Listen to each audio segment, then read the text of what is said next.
Well నాకు అంధగాడు అన్న cinema title వినగానే నేను చాలా సర్ప్రైజ్ అయ్యాను. Because Raj is very very good friend of mine. నాకు పోస్టర్ చూపించాడు. అంధగాడు ఏంటి అంటే మనం తెలుగు పోగొట్టుకోకూడదు కదా, అంత హ్యాండ్సమ్ గా అంత బ్యూటిఫుల్ గా ఉన్నాడా అని అనుకున్నాను రాజ్ని. బట్ తను అర్థమైంది అందగాడు అంటే బ్యూటీ కాదంటే అందగాడు అంటే అంధగాడు. అండ్ బేసిక్లీ తనకి కనబడదు. So this is a very very very funny and crazy concept. ఎందుకంటే ఇందుకు ముందు మనం ట్రైలర్ చూసాము. The theatrical trailer is fantastic guys and big round of applause to the whole team. And నేను అంటే ఫన్ మూవీ ఎక్స్పెక్ట్ చేశాను రాజ్ నుంచి. But ఆ ఫన్ తో పాటు యాక్షన్ కూడా లేపినట్టున్నాను సినిమాలో. And it's being produce AK entertainments అండి. They always come up with hilarious entertainers and చాలా మంచి మంచి సినిమాలు చేస్తారు సార్ వాళ్ళు. అండ్ అనిల్ సుంకరా గారు యాజ్ వెల్ as కిషోర్ గారు. So first of all congratulations to all of you sir. You have a winner on hand. అలాగే నాకు తెలిసి వెలిగొండ శ్రీనివాస్ గారు, ఆయన ఇంతకుముందు చాలా సూపర్ హిట్ కథలకి ఆయన రాశారు. అండ్ ఆయన పేరు ఒక చిన్న సైజ్ బ్రాండ్ అది. సో ఆయన కథ రాస్తున్నారంటేనే ఇట్స్ లైక్ ఆ సినిమా హిట్ అని మనకు అనిపిస్తుంది. బట్ ఈ సినిమా డైరెక్ట్ చేశారు అనగానే I think it's beautiful sir. నిజంగా మీరు ఆ విజువల్స్ కానీ మ్యూజిక్ వెనకాల ఆర్ఆర్ మన శేఖర్ చంద్ర ఇచ్చారు. So the music, the visuals, the RR is totally perfect. And నాకు తెలిసి ఒక సూపర్ ప్రొడక్ట్ ఎక్స్పెక్ట్ చేస్తున్నాం ఏకే ఎంటర్టైన్మెంట్స్ నుంచి. అండ్ నాకు తెలిసి Andagadu will be a very very big hit again. నాకు తెలిసి రాజ్ ఇప్పుడు like non stop entertainer film చేస్తారు. సో కామెడీ కూడా బోర్డు ఉండబోతుంది ఈ ట్రైలర్ లో. నేను చూస్తుంటే అర్థమవుతుంది. So I'm looking forward. మా ఫ్యామిలీ రాజ్ ఒకటి చెప్పాలి, నా సినిమాలో వాళ్ళు చూస్తారు బట్ మీ సినిమాలో తప్పకుండా చూస్తారు. ఎందుకంటే ఇది full on fun and full on comedy. So everybody likes to laugh, everybody likes to enjoy. So ఈ సినిమా నాకు తెలిసి నాకు కొంచెం లైట్ కథ తెలుసు బట్ నేను కథ చెప్పను. ఈ సినిమాలో ఫన్ ఉంటుంది, ఎంటర్టైన్మెంట్ ఉంటుంది, అట్ ద సేమ్ టైం ఒక ఎమోషన్ అండ్ ఒక డిఫరెంట్ కాన్సెప్ట్ ఉంటుంది. So congratulations to the team. And even though DOP sir is done a great job అని చెప్పారు రాజశేఖర్ గారు. సో సార్ మీ గురించి చాలా గ్రేట్ థింగ్స్ విన్నాం. అండ్ ఇంకో స్పెషల్ మెన్షన్, రంద్ర గారు ఈ సినిమాలో విలన్ గా చేశారు. So he's also going to be seen and new అవుతారు. మీ డైలాగ్స్ చాలా బాగున్నాయి సార్. సో ఓవరాల్ గా such a positive feeling trailer చూస్తుంటే. And director garu congratulations again. And మీ నుంచి మేము సూపర్ సినిమా ఎక్స్పెక్ట్ చేస్తున్నాం. And also maybe the best debut award also this time. So మీరు డెబ్యూ చేస్తున్నారు. So like I hope you get a big big big hit. Congratulations to the team. Andagadu అనే cinema నాకు మా director Veligonda గారు వచ్చి కథ చెప్పారండి. సో కథ చెప్తున్నప్పుడు స్టార్ట్ చేసినప్పుడు ఒక నలుగురు ఒక అందరు పిల్లలు అలా నడిచికెళ్తూ ఉంటారు. అంటే ఏదో ఆర్ట్ సినిమా అని చెప్తారో అనుకున్నాం. 5 minutesకి ఎంటర్టైన్మెంట్ స్టార్ట్ అయిందండి. ఒక 20 minutes దాకా వెళ్ళింది. అది ఇది కాగట్లేదు అంటే ఆగట్లేదు. తర్వాత బ్యూటిఫుల్ లవ్ స్టోరీ స్టార్ట్ అయింది. ఆ లవ్ స్టోరీ ఎంటర్టైన్మెంట్ ఉంది. అండ్ ఎవ్రీ 15 minutesకి ఒక జోనరా మారుతుంది అనిపించింది. సో ఈ సినిమా ఏ జోనరా అంటే చెప్పలేదు. So I was very intrigued towards it అనమాట. Every second towards I was intrigued towards it. And cinema చేసేటప్పుడు కూడా ఆయన he was very clear with the content. ఆయనకి ఏం కావాలని తెలుసు. ముందే చెప్పారు నాకు టెక్నికల్గా అంత ఐడియా లేదండి అన్నారు. నేను టెక్నికల్ ఐడియా లేకపోతే ఏ లెన్స్ పెట్టాలో చెప్పలేకపోతే అనుకున్నాను. కాకపోతే ఆయనకి ఏ రేంజ్ కావాలని తెలుసు. So that is where he was good. ప్రతి ఎవ్రీ సింగిల్ థింగ్ అనమాట. He was very clear about what he wants. ఆయనకి ఏం కావాలి అనేది క్లియర్గా చెప్పలేకపోతే ఆయనకి ఏం కావాలని తెలుసు. అది దొరికేలాగా నవ్వు. ఎవ్రీ ఆర్టిస్ట్ రాజేంద్ర ప్రసాద్ గారితో సహా ప్రతి ఆర్టిస్ట్తోనే ఆయనకి ఏం కావాలో ఆయనకు వచ్చేదాకా నవ్వు.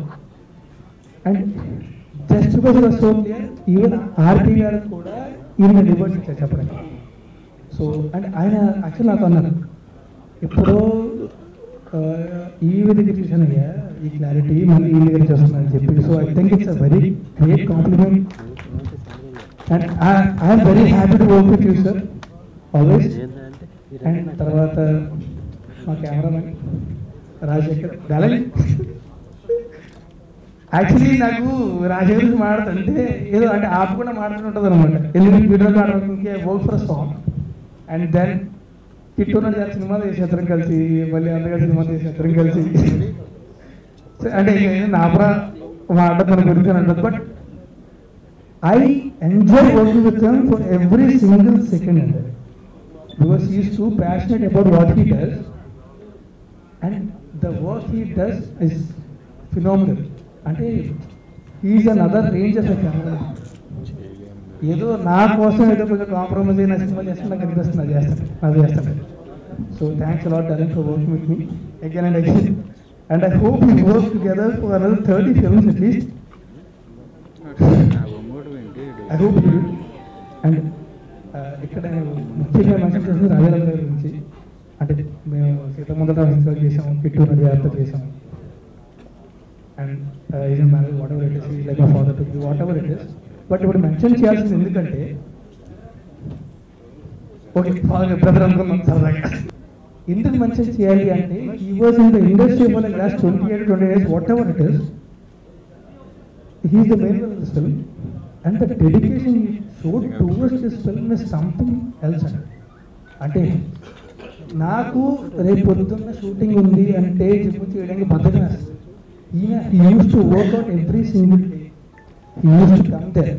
He used to do his work perfectly చేసేవాడు. అండ్ షూటింగ్ అంతా అయిపోవడం కూడా కాదు, షూటింగ్ అయిపోయిన తర్వాత డబ్బింగ్ కూడా డైరెక్టర్ నాకు ఒక అదేంటిది బేస్ కావాలి వాయిస్లో ఉంటే పడుకొని like what 13-14 hours I guess పడుకొని లేచి వచ్చి ఇమ్మీడియట్గా వచ్చి ఒక 2 hours డబ్బింగ్ చేసి మళ్ళీ డబ్బింగ్లో పడుకొని మళ్ళీ లేచి ఆ బేస్ కోసం పడుకొని లాగానే బేస్ వస్తుంది వాయిస్లో. ఆ bass that kind of dedication నాకు తెలిసి ఎవరికి ఉండదు. ఈ తరం యాక్టర్స్లో హీరోస్ అవ్వనివ్వండి, విలన్స్ అవ్వనివ్వండి, కామెడీస్ ఎవరికి ఉండదు. He has it, and that is why he is there here with us today even after 30 years in the industry. So thank you, thanks a lot. నాకు మీరు సినిమాలో నేను చేయడానికి నేను కూడా కాదు, మీరు చేయడం మా అదృష్టం అది. So thanks lot, thank you very much. And నా ప్రొడ్యూసర్ చెప్పాలి, they are like something else అనమాట. అంటే ఒక సినిమా అంటే ఏంటో పూర్తిగా ఇచ్చేద్దాం అనమాట. ఇప్పుడు ఒక యాక్టర్ కానీ ఒక డైరెక్టర్ కానీ వీళ్ళు వాళ్ళు ఇప్పుడు నేను ఇందులో ఏదో చేశాను.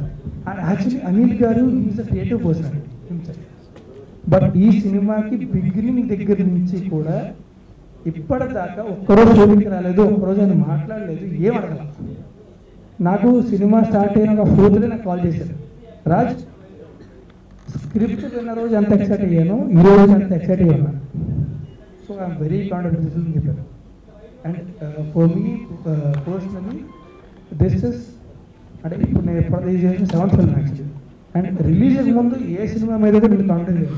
This is the most confident film I felt out before release actually. అందగాడుకు దీనికి వస్తే ఒకసారి యాక్సిడెంటల్గా నేను రాజ్భయ్య షూట్లో కలిసినప్పుడు నాకు జస్ట్ కాన్సెప్ట్ చెప్పాడు, ఇలా బ్లైండ్ ఇట్లా కాన్సెప్ట్ ఉంటుంది. నేను తన్ని అడగల, బికాస్ ఆల్రెడీ కమిట్ అయిపోయి ఉంటారేమో, ఎవరో మ్యూజిక్ ఉంటే కనుక చెప్తాడు కదా, ఆల్రెడీ సినిమా చూపిస్తామా చేశాను కదా, సో నేను సినిమా అడగల. బట్ వెళ్ళిన తర్వాత ఒక 3 రోజులు అనుకుంటా ఉన్నా, ఇలాంటి ప్రాజెక్ట్ మనకు వస్తే బాగుండే అని. కరెక్ట్ 1 వీక్లో ఏకే ఎంటర్టైన్మెంట్స్ నుంచి కాల్ వచ్చింది, ఇలా రాజ్ తరుణ్ ఫిలిం ఇట్లా అని కాల్ చేయగానే నిజంగా గుండె డ్యాన్స్ చేయడం స్టార్ట్ చేసింది. So I feel so happy. And అలానే వెలిగొండ శ్రీనివాస్ గారు స్టోరీ చెప్పారు, స్టోరీ చెప్పింది సూపర్బ్. అండ్ ఆర్ఆర్ చేసేటప్పుడు మూవీ చూస్తే ఎక్స్ట్రాడినరీ. సో అంత కామెడీ, అంత సూపర్బ్ ఉంది film. I feel so happy అప్పుడు. అంటే ఇలాంటి ఫిలిం ఏకే ఎంటర్టైన్మెంట్స్లో చేయటం, రాజ్ తరుణ్ భయ్యకి మళ్ళీ వర్క్ చేయటం, so it's all I thank God so much.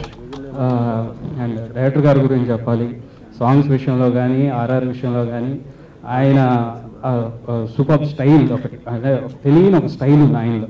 So ఆయనతో ఇంటరాక్ట్ అయ్యేటప్పుడే మనకి లోపల ఒక ట్యూన్ స్టార్ట్ అయిపోతుంది. సో ఆయన స్టోరీ చెప్పేటప్పుడు, ఆ లీడ్ చెప్పేటప్పుడు, so that type of energy అనమాట డైరెక్టర్. అందగాడు కథ వెలిగొండ శ్రీనివాస్ గారు చాలా సూపర్ హిట్ సినిమాలు కథలు ఇచ్చారు. ఆయన కథ చెప్పినప్పుడు ఫస్ట్ బ్లైండ్ క్యారెక్టర్ అనగానే పెద్ద ఇంట్రెస్ట్గా వెళ్ళా. ఫస్ట్ సీన్ అయిన నుంచే ఇట్స్ టోటల్ ఎంటర్టైన్మెంట్, సెంటిమెంట్. అంటే ఇన్ని ట్విస్టులు ఉన్న కథ నేను ఈ మధ్యకాలంలో వెళ్ళలేదు అసలు. సో కథ అంతా అయిపోయాక మేము అనుకున్నామంటే హీరో అన్నారంటే ఆయనే డైరెక్ట్ చేస్తే బాగుంటుందేమో అండి, ఎందుకంటే ఇది మళ్ళీ వేరే ఇంకొకళ్ళకి కథ బ్రెయిన్కి ఎక్కించుకుని దాని స్క్రీన్ మీద తేవాలంటే లేట్ అవుద్ది, వెలిగొండ అయితే బాగా వేస్తారన్నారు.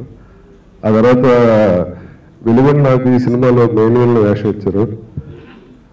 నా కెరీర్ ఫస్ట్లో నేను తమిళ్లో చేశా పురుష లక్షణం అని. అది ఇప్పటికీ నాకు గుర్తుండిపోయే క్యారెక్టర్. ఆ తర్వాత దానికన్నా మంచి క్యారెక్టర్ ఇందులో కొంచెం గడ్డం పెంచి తెస్తున్నారు. ఫస్ట్ టైం నేను గడ్డం పెంచా విత్ పెప్పర్ అండ్ సాల్ట్. ఇది స్క్రీన్ మీద నన్ను చూసుకుని నాకే ఆశ్చర్యం వేసింది, చాలా బాగా వచ్చింది. రాజశేఖర్ గారు షార్ట్స్ అన్ని చాలా బిల్డప్ షార్ట్స్ చాలా బాగా చేశారు. దానికి అనుగుణంగా శేఖర్ చంద్ర గారు విలన్ బ్యాక్గ్రౌండ్ మ్యూజిక్ అది చూసి నేనే నమ్మలేకపోయాను. నేను స్క్రీన్ మీద నేను డైరెక్టర్ వెలిగొండ గారి జీవితాంతం రుణపడి ఉంటా. నా కెరీర్ ఆఫ్టర్ అందగాడు బిఫోర్ అందగాడులా ఉంటుంది ఈ సినిమా తర్వాత.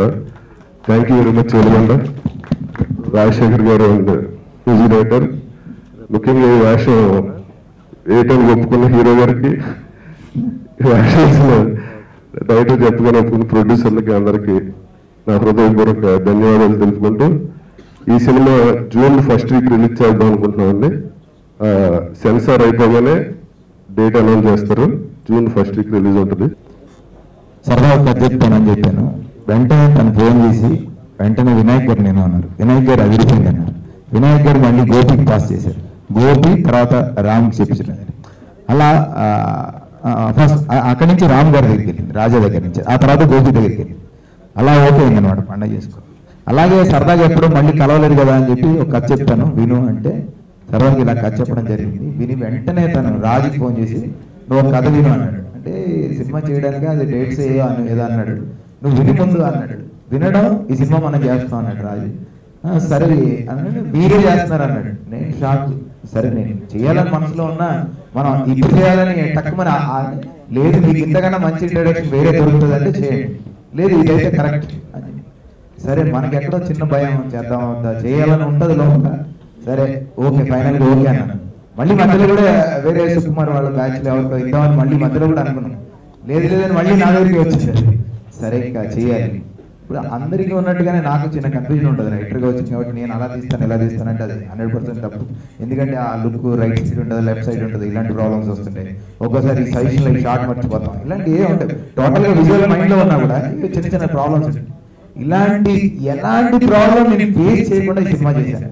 అత్యంత ఫాస్ట్గా చేసాం. అది కూడా దానికి కారణం నా టీం. సో ఇప్పుడు నేను వాళ్ళ గురించి ఒక్కొక్క గురించి చెప్పుకుంటూ పోతే టైం సరిపోదు. నా టీం వల్లే నేను అంత ఇదిగా చేయగలిగాను. ఆ టీం అలా సెట్ అయింది. నాకు ఇలాంటి టీం ఇచ్చినందుకు ముందు అనిల్ గారికి, మా కిషోర్ గారికి థ్యాంక్స్. సో ప్రొడ్యూసర్స్ గురించి చెప్పాలంటే ప్రొడ్యూసర్స్ కూడా ఒక 2-3 ప్రొడ్యూసర్స్ చెప్పి వాళ్ళ క్వాలిటీ ఏంటి ఇది అని చెప్పుకుంటూ వచ్చారు. నీ ఇష్టం ముగ్గురులో ఎవరైనా తీసుకుంటాను. నేను అనిల్ గారు అయితే బెటర్ అనుకున్నాను. సరే అని చెప్పి అనిల్ గారు నేను చెప్తున్నాను, ఈ రోజు వరకు సినిమా అయిపోయిన తర్వాత మళ్ళీ సినిమా మొత్తం ఏమన్నా తీస్తాడు అనిల్ గారు, అలాంటి వ్యక్తి. సో ఈ సినిమా మా అదృష్టం ఏంటంటే రీషూట్ ఏం చేద్దామన్నా దొరకలేదు. నేను ఏ సీన్ చేద్దామని అనే లోపల లేదు ఆ సీన్ చాలా బాగుందని ఒకళ్ళు, నేను రాజ్ బాగుందనే లోపల మళ్ళీ నేను బాగాలేదు ఈ సీన్ కొంచెం చేద్దామా అంటే లేదు బాగుందని తను. ఇలా కొట్టుకున్నా తప్ప ఒక్క సీన్ అన్నా మాకు రీషూట్ చేయడానికి ఛాన్స్ దొరకలేదు. సో అలా సెట్ అయింది. ఒక్కొక్కరి గురించి చెప్పాలంటే మ్యూజిక్ డైరెక్టర్ నాకు శేఖర్ చంద్ర గురించి ఒక పాయింట్ నాకు దొరికింది, అన్ని చెప్పేసాడు రాజు. ఒకే ఒక పాయింట్ దొరికింది అనుకున్నాను. ఆ పాయింట్ ఏంటంటే ఎప్పుడు ఫోన్ చేయండి, అర్ధరాత్రి 1 గంట చేయండి తను పలుకుతాడు. అంత బిజీ మ్యూజిక్ డైరెక్టర్ ఈ 3 నెలల టైంలో 4 నెలల టైంలో ఒక్క కాల్ కూడా ఎత్తకుండా ఉండలేదు. సో నేను అది మాత్రం గర్వంగా చెప్తున్నాను. సో అలా ప్యాషన్ ఉన్న వ్యక్తి గ్యారెంటీగా ఒక రేంజ్కి వస్తాడు. ఇప్పుడే ఆల్రెడీ ఎదుగుతున్నాడు చాలా పైకి. సో చాలా పైకి వస్తాడు. సినిమాను ప్రేమించేవాడు కనుకనే అలాంటి మెంటాలిటీతో ఉన్నాడు. సో థ్యాంక్ యూ సార్ మీలాంటి మ్యూజిక్ డైరెక్టర్ దొరికినందుకు. అలాగే రాజేంద్రని కథ రాసేటప్పుడు నేను విలన్గా అనుకోలేదు. రాజాతో మాట్లాడుతున్నాను మధ్యలో ఒక సినిమా చూస్తున్నాను. ఏదో ఎవరు విలను ఆ విలన ఇల్లని పెడతాం, అది పెడతాం. ఫైనల్ ఎక్కడో నాకు తక్కువని క్లిక్ అయింది. అది భగవంతుడే ఇచ్చేసాడు. ఎవరినో ఎక్కడి నుంచో ఏదేదో లాంగ్వేజ్ తెచ్చుకునే బదులు మన రాజా అయితే బెటర్ అనిపించింది. వెంటనే రాజాకి మాట్లాడి ఇలా చేస్తున్నావు, నువ్వు గడ్డం కావాలి, పెద్ద గడ్డం పెంచాలి. ఆ మధ్యలో రాజా కోసమే కొద్దిగా లాభం గడ్డం పెంచడం కోసమే. తను కూడా ఎన్నో సినిమాలు వదిలేశాడు. ఈ రోజు సినిమా చూసిన తర్వాత రాజా విలన మెయిన్ విలన్ ఎందుకు అన్న వాళ్ళు ఈ రోజు అసలు షాక్ అయిపోయి మాట్లాడలేదు, తన గురించే మాట్లాడుతున్నారు. సో థ్యాంక్ యూ రాజా, దానికోసం అంత ప్యాషన్ గా తను కష్టపడ్డాడు. సో అలాగే నా టీము రాజశేఖర్ చెప్పాలంటే తను ఆల్రెడీ నేను కొత్త, రాజశేఖర్ ఆల్రెడీ చాలా సినిమాలు చేశాడు, ఆర్యా 2 లాంటి మంచి మంచి సినిమాలకి ఫోటోగ్రఫీ చేశాడు. డార్లింగ్ ఇలా కావాలంటే ఇది బాగుంటుంది అంటే అది బాగుంటుంది అది పెట్టు, నాకు ఇలా కూడా కావాలంటే ఓకే డార్లింగ్ అని చెప్పి టప టప టప టప ఇంత ఫాస్ట్ వర్క్ అనమాట. లైటింగ్ కానీ మీరు అన్ని కానీ చూడండి కొత్తగా ఉంటాయి ఈ సినిమాకి. నేను అంటే ఒక్కోసారి ఏమవుతుందంటే కొత్త డైరెక్టర్ కి విజువల్ ఉంటుంది కానీ షార్ట్ తెలియదు, అది అర్థం చేసుకోవడం చాలా కష్టం కెమెరామెన్. సో ఇవన్నీ అర్థం చేసుకుంటూ నాకు కావాల్సిన ఫీల్ తీసుకురావడానికి చాలా కష్టపడ్డాడు. So darling thank you very much. So best photographer తప్పకుండా తను ఒక రేంజ్కి వస్తాడు. ఇప్పుడే చాలా మంచి సినిమాలు చేశాడు, ఇంకా పెద్ద సినిమాలకు వస్తాడని రావాలని కూడా మనస్ఫూర్తిగా కోరుకుంటున్నాను. ఇప్పుడు చాలా గురించి ఒక్కొక్క సాయి గురించి వీళ్ళందరి గురించి ఒక్కొక్కరి గురించి నేను ఒక్కొక్క అరగంట చెప్పాలి. ఈసారి నెక్స్ట్ ఫంక్షన్ కి నేనే మైక్ ముందు తీసుకుంటాను, రాజు ఇవ్వను. So thank you very much అండి. నా టీం అందరికి ఎవరైనా మర్చిపోయవచ్చు, సో ఏమైనా మర్చిపోతే ఏమనుకోకండి. థ్యాంక్ యూ వెరీ మచ్ ఈ అవకాశాన్ని ఇచ్చినందుకు. అనిల్ గారికి 24 గంటలు కష్టపడుతూ సినిమా గురించి ఆలోచించే కిషోర్ గారికి థ్యాంక్ యూ వెరీ మచ్.